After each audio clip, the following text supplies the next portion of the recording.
Algo que muchos no esperaban. Cuba se lanza a las calles. El pueblo está exigiendo al gobierno de Díaz-Canel libertad. Pero no solamente libertad, sino que esa libertad está muy condicionada con una situación económica y en todo el sentido de la palabra, ahora mismo con la situación del coronavirus, ellos venden hacia afuera una cosa, pero lo que está pasando en Cuba definitivamente es terrible. Me da muchísimo gusto recibir a Daniel Shaw, sociólogo norteamericano, profesor de estudios latinoamericanos y caribeños en la empresa CUNY de Nueva York. Bienvenido a República Dominicana, bienvenido a 1800 segundos, Daniel. Gracias, Diulka. Buenas tardes desde aquí en Nueva York. Bueno, la verdad es que para nosotros es un placer tener una voz que conoce no solamente Cuba, sino que conoce nuestra región completa. Daniel, ¿qué está pasando en Cuba y cómo esto puede reflejar en América Latina un cambio completo de nuestros países? Bueno, primero como norteamericano, tengo que reconocer el gobierno de mi país, sea de Trump, de Biden, de Bush, de Obama, han tenido una guerra híbrida, una guerra constante, multifactorial, contra el pueblo cubano. O sea, hay un bloqueo económico, hay un bloqueo diplomático, hay un bloqueo total contra el pueblo cubano. Entonces es natural que el pueblo cubano está cansado, hay una falta de electricidad, hay una falta de gasolina, los consumos cotidianos. Y ahora con esa pandemia la situación está más pesada que nunca. Esto fue lo que nosotros presenciamos el domingo. Miles de cubanos que se lanzaron a la calle con esas quejas más económicas que todo por la situación en la cual están padeciendo, porque el variante Delta ha entrado y le ha dado muy fuerte al sistema sanitario de Cuba. Daniel, pero los cubanos en este momento están haciendo algo que no hacen hace 60 años. ¿Esto pudiera en algún momento sacudir el sistema político y el gobierno? Bueno, mira, hay una guerra de información también contra Cuba, porque hay grandes movilizaciones ahora mismo en Colombia, en Honduras, en Brasil. Y yo creo que la prensa norteamericana no le da la misma atención y el mismo enfoque. Entiendo que el gobierno cubano ha hecho todo el esfuerzo desde el 59 de no ser una neocolonia norteamericana. Y eso es lo que el gobierno de Biden o cualquier gobierno de turno no puede perdonar de Miguel Díaz-Canel. Antes de Canel, obvio, fue Raúl y Fidel.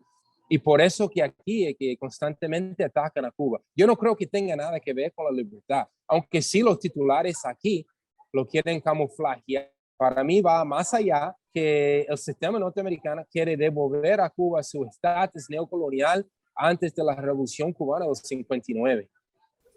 Daniel, pero nosotros, por ejemplo, en República Dominicana, nosotros somos una república que independientemente de que tenemos alguna influencia de los Estados Unidos, somos una república independiente que tomamos nuestras decisiones.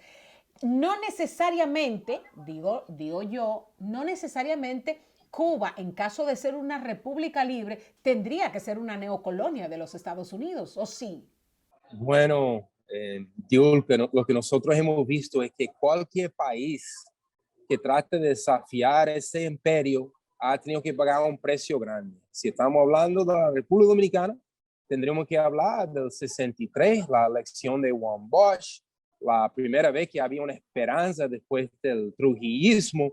Y bueno, ahí llegaron tan rápido 42 norteamericanos para aplastar ese esfuerzo desde abajo del pueblo dominicano. Y claro, la coartada para esa invasión fue que República Dominicana se iba a convertir en la segunda Cuba de la región. Si hablamos de Haití, cuántas invasiones y ocupaciones extranjeras también a Haití. Si hablamos de México, de Guatemala, de El Salvador, de todo Centroamérica y todo el hemisferio, realmente, yo creo que los norteamericanos, no el pueblo, siguen viendo a sus patrias caribeñas, antillanas, como el patio trasero de los Estados Unidos. En inglés decimos a backyard mentality. Y nosotros, el pueblo y los intelectuales despiertos, nos oponemos a esa injerencia extranjera en el Caribe, en América Latina. ¿Cómo ustedes conciben a Cuba, que sea una Cuba para el pueblo cubano, donde los cubanos no tengan que ir, por ejemplo, a la heladería Copelia y que solamente se le venda una bola de helado, o que a algunos le digan, mira, ya se acabó? Que los cubanos tengan que comprar en dólares, o que si alguien desde fuera le manda $100, tengan que recibir 30 dólares menos, porque el gobierno se queda con el 30% de las remesas. ¿Cómo ustedes conciben a Cuba libre para el pueblo? Sí, bueno, cuando hablamos de bloqueo, en todas las esferas de la sociedad cubana, entonces muchas cosas que tal vez en Santo Domingo, pero cuando hablamos de Santo Domingo, estamos hablando del Santo Domingo de Arroyo Hondo, estamos hablando del Santo Domingo de abajo, de Cristo Rey, porque hay dos repúblicas dominicanas. Mientras que en Cuba, te puedo garantizar, Diulca, si están tragando un cable en el este de Habana, también en el centro de Habana las condiciones son parecidas. En Cuba hay un refrán que yo aprendí hace muchos años que se reparte los bienes y entonces los cubanos, por todos los defectos Daniel, y desafíos. perdóname que te interrumpa. Hablas de que en Cuba hay un dicho que reza que se reparten los bienes y se reparte la miseria. Pero ¿no será que solamente se está repartiendo la miseria? Bueno, al mismo tiempo, bajo ese bloqueo, el pueblo cubano ha dado un tremendo ejemplo de dignidad en el mundo. Yo volví de Haití la semana pasada, me encontraba con muchísimos cubanos en sus misiones internacionalistas como médicos. Y cuando estuve en África, igual, siempre me encontraba con médicos cubanos. Entonces, el sistema cubano, a pesar de todos los desafíos, a pesar de la guerra de información, yo no tengo miedo, Diulca, de defender a Cuba, defender su soberanía. Toda la retórica de Marco Rubio y esos políticos de Miami y de Biden, Diulca, te prometo, no tiene nada que ver con libertad. Tiene que ver con el Estado soberano de Cuba y de que ellos quieren devolver a Cuba como estaba antes de la revolución del 59. Pero es que eso, Daniel, es que eso es imposible. Eso no cabe en la cabeza de absolutamente nadie. Primero, porque el mundo está despierto. Segundo, porque la gente tiene un nivel de empoderamiento que no creo que sea posible una cosa así. Ahora, te digo como egresada de el Instituto José Martí de Cuba, que estuve en Cuba, me enfermé en Cuba, casi me muero en Cuba porque sencillamente la atención médica que me dieron no es la atención médica que venden como publicidad al resto del mundo. Desde ese punto de vista te digo, en Cuba se pasa hambre. En Cuba la gente vive en unas casas que tienen 60 años, que tienen un nivel de destrucción, que no le da una lata de pintura, que no le dan un brochazo. Pero tampoco, es verdad que la revolución y todo eso, ¿no te parece que ya estamos fuera de tiempo para la revolución? ¿Que ya la gente merece libertad?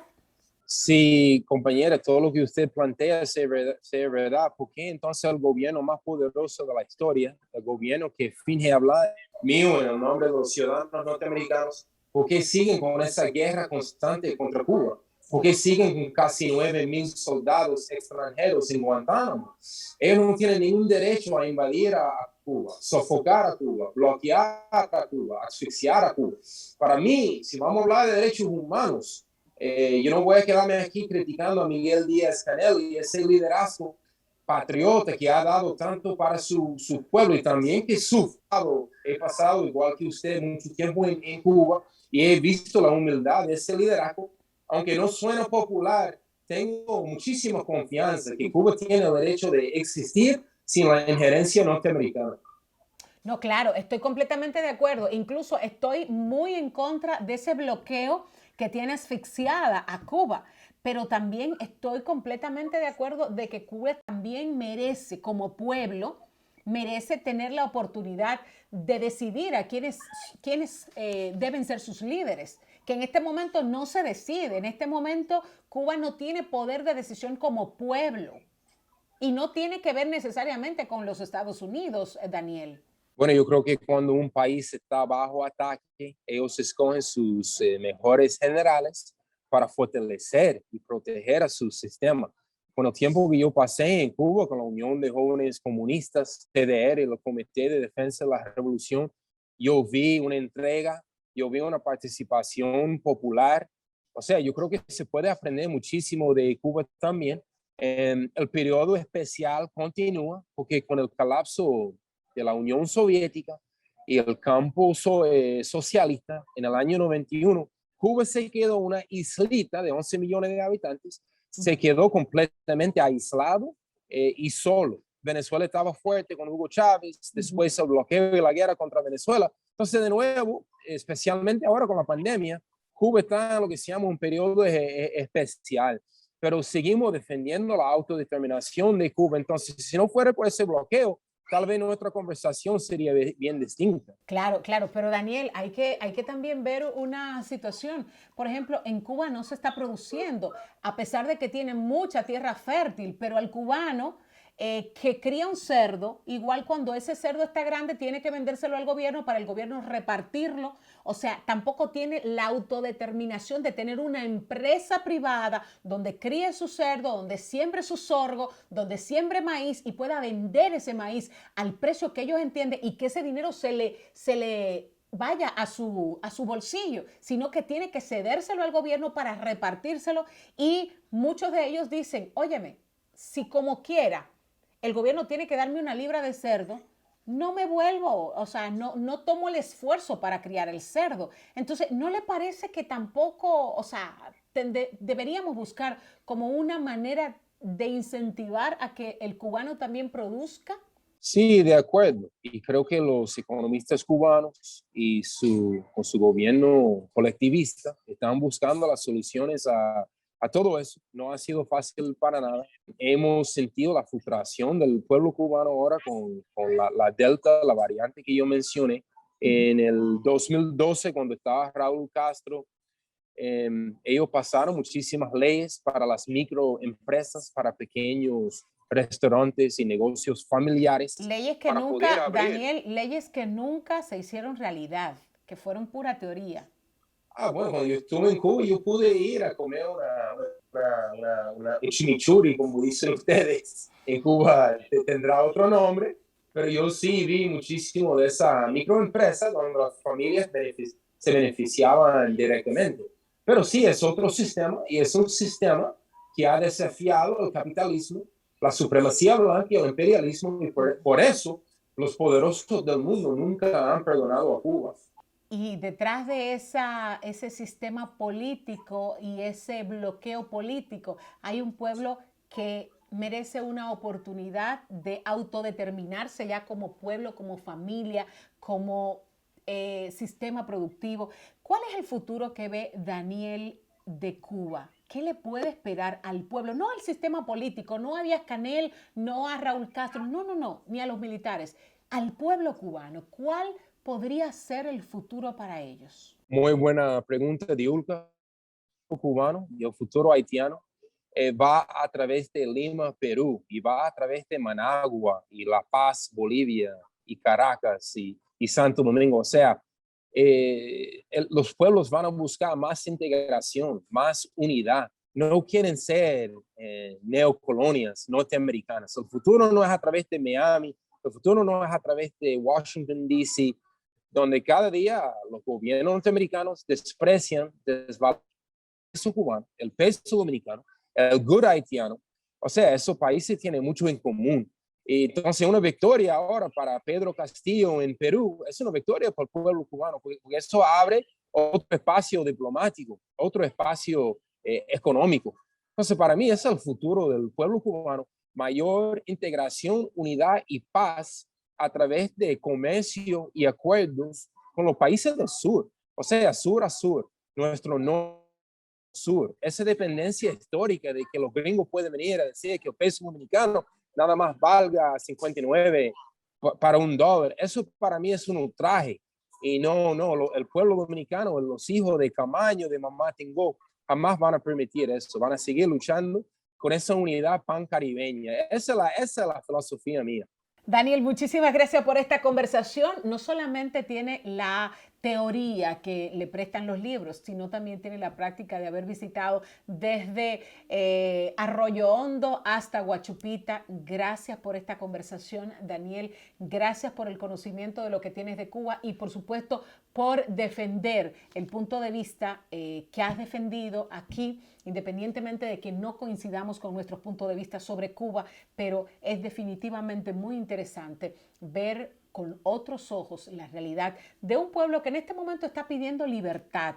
Para mí, ustedes entienden que todavía estamos en la Guerra Fría, en el tema comunista, pero hay un pueblo que está pidiendo libertad, oportunidad de crecer, oportunidad de invertir, oportunidad de sembrar, oportunidad de autodeterminarse.